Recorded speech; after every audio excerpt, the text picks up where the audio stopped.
Fazer contato com o médico infectologista, professor da Faculdade de Saúde Pública da USP, ex-diretor da Anvisa, Gonzalo Vecina. Bom dia, Vecina.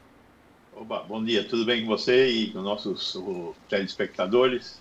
Tudo bem dentro do possível, né, Vecina? Tá Mas difícil.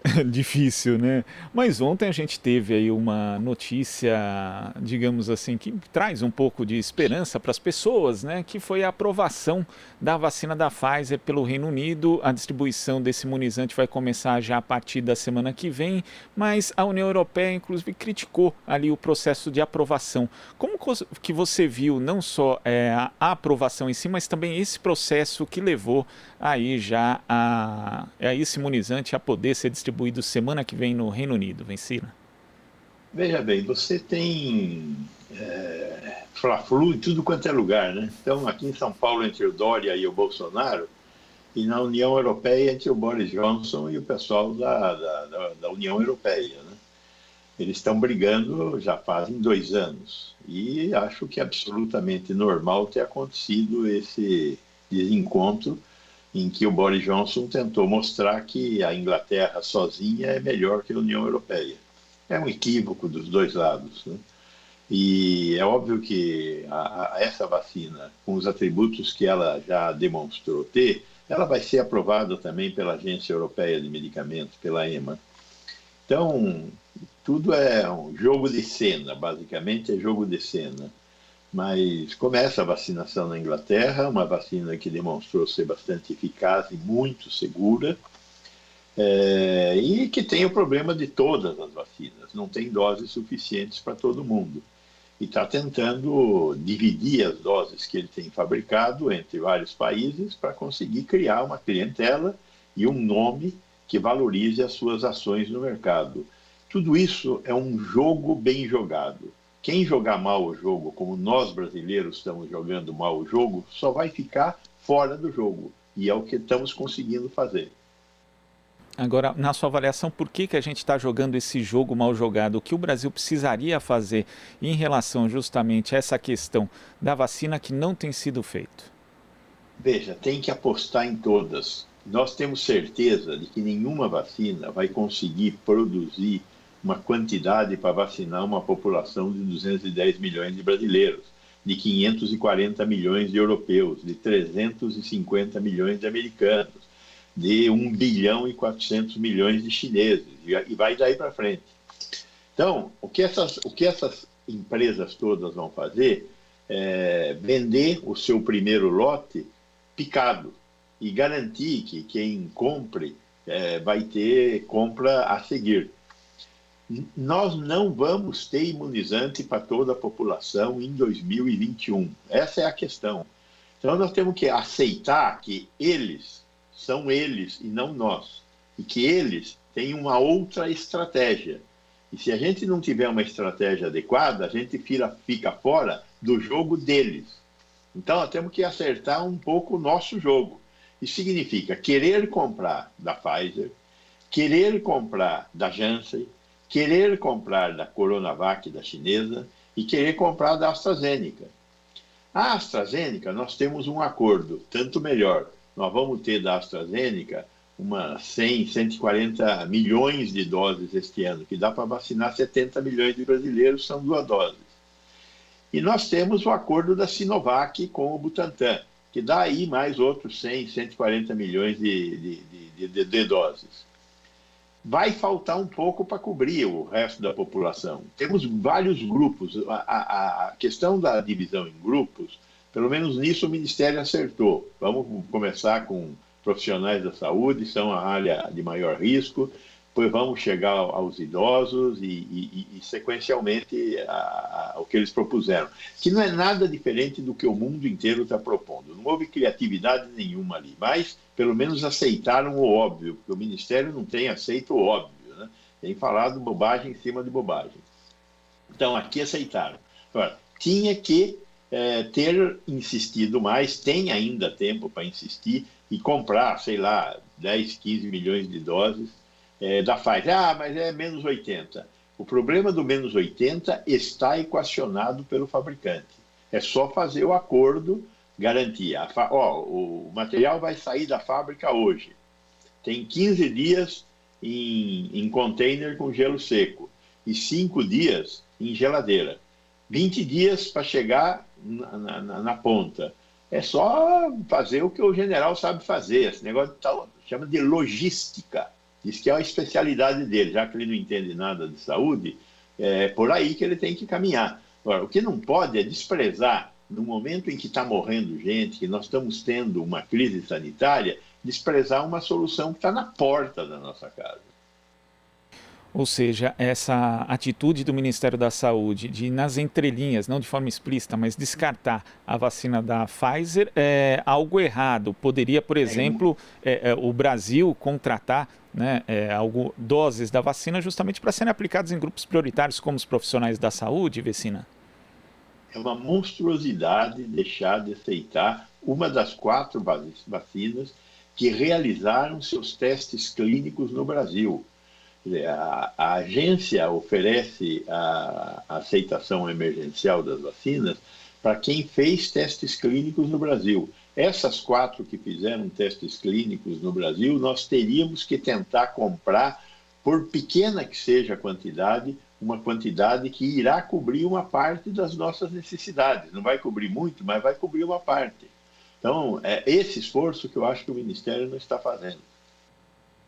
E Vecina, ontem a Anvisa divulgou um guia de requisitos para pedidos emergenciais de autorização para vacinas contra a Covid-19 no país. O objetivo, segundo a Anvisa, é orientar as empresas sobre informações necessárias para facilitar esse aval para imunizantes experimentais. Eu queria que você explicasse como é esse procedimento e também no que essa autorização difere do registro definitivo.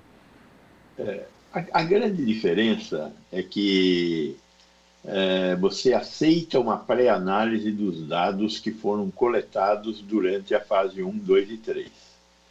E você não permite, e aí eu acho que é um pouco de exagero da agência, você não permite a comercialização.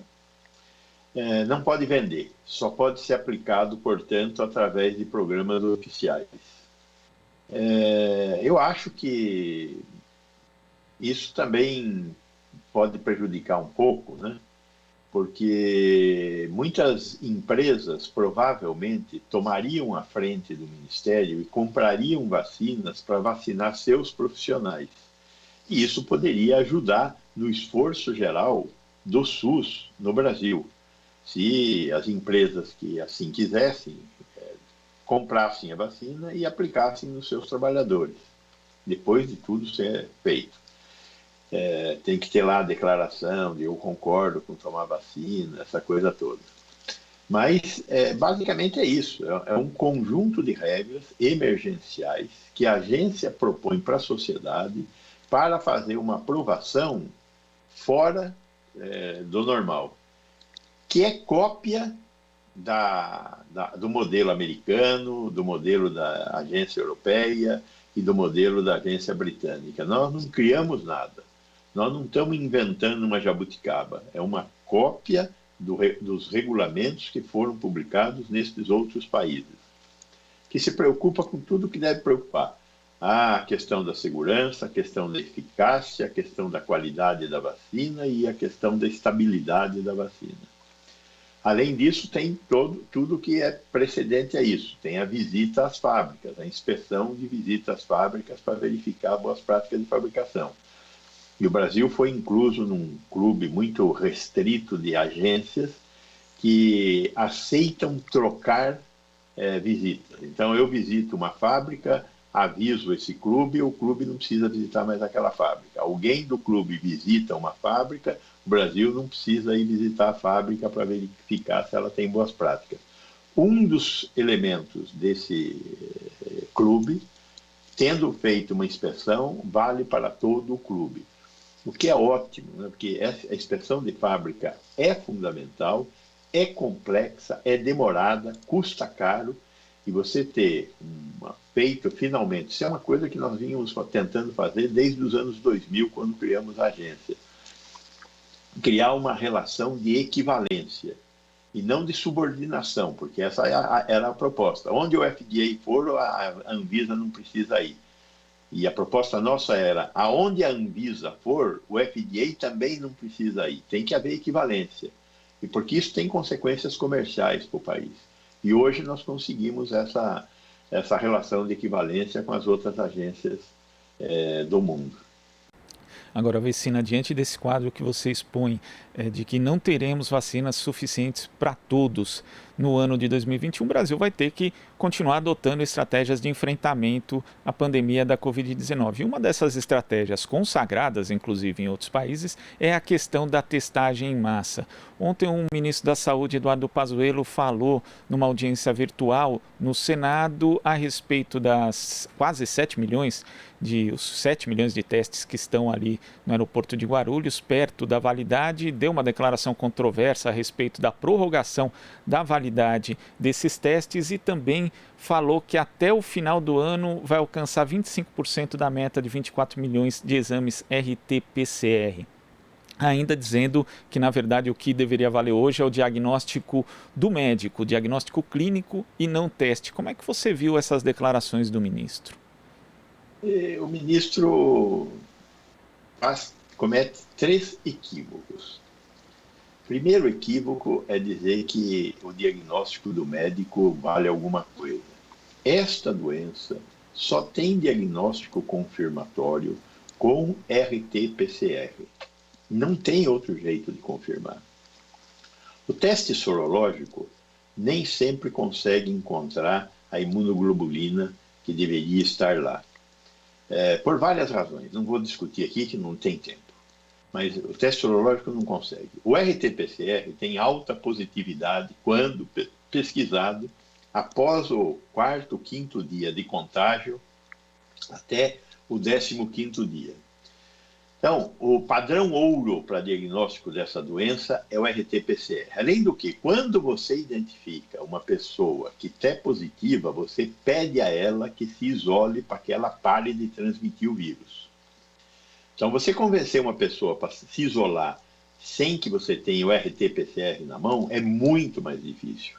Agora, se ela tem sintomas e tem um RT-PCR positivo, ela deve ficar afastada de outras pessoas para não continuar transmitindo. Essa é a grande importância do teste. Além do que, quando eu identifico eu posso identificar outros que foram contaminados por aquela pessoa. Primeiro erro que ele cometeu. Segundo erro que ele cometeu foi dizer que ele vai conseguir fazer os 24 milhões. Se ele vai fazer os 24 milhões, não será com esses 7 milhões, porque este é o terceiro erro. Estes testes que foram comprados não servem em uma parte importante dos equipamentos brasileiros. E ele está postergando falar isso, e ele vai ficar sofrendo cada vez que vocês da imprensa descobrirem que os testes vão vencer, porque os testes vão vencer. Quer dizer, eu estou falando que os testes não servem nos equipamentos, na massa de equipamentos que nós temos. Nós temos hoje uma capacidade de realizar testes num grupo de equipamentos da Fiocruz e do DASA, que chega a mais ou menos 60 mil testes dia. E temos uma capacidade de uns 10, 15 mil testes dia em máquinas que estão nos laboratórios centrais de saúde pública, laboratórios como o Adolfo Lutz aqui em São Paulo. Nestes laboratórios, esses testes poderão ser usados. Mas se você dividir 7 milhões de testes por 15 mil, vai dar um número de dias que a revalidação dos testes não permitirá que eles sejam consumidos. Então, o Pazuello devia conversar com a equipe dele para ele parar de ter que se desmentir. Disse, olha, infelizmente, em abril, foi cometido um erro e nós fizemos uma compra equivocada. Essa compra foi fruto de desídia, sacanagem, burrice? Não, foi fruto do que nós sabíamos naquele momento. Foi um erro cometido num momento que muita gente estava cometendo erros porque nós não tínhamos informação suficiente. E agora você tenta ficar justificando o que está acontecendo com esses 7 milhões. O que vai acontecer com eles é que eles vão ser jogados, uma parte importante vai ser jogada na lata do lixo e ponto.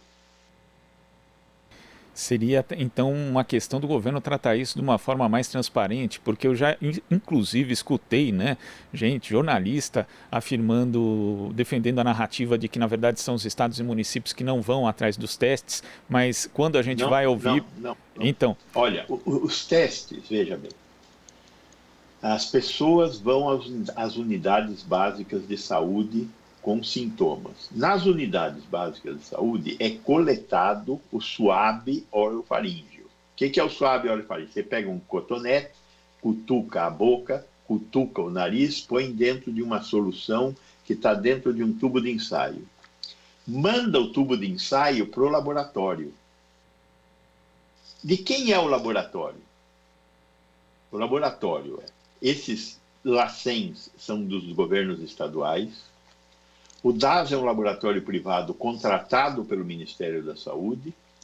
E a Fiocruz, que é do Ministério da Saúde, tem outros laboratórios. Nestes laboratórios, esses 7 milhões de testes têm que chegar. Eles não têm que chegar nos estados e municípios.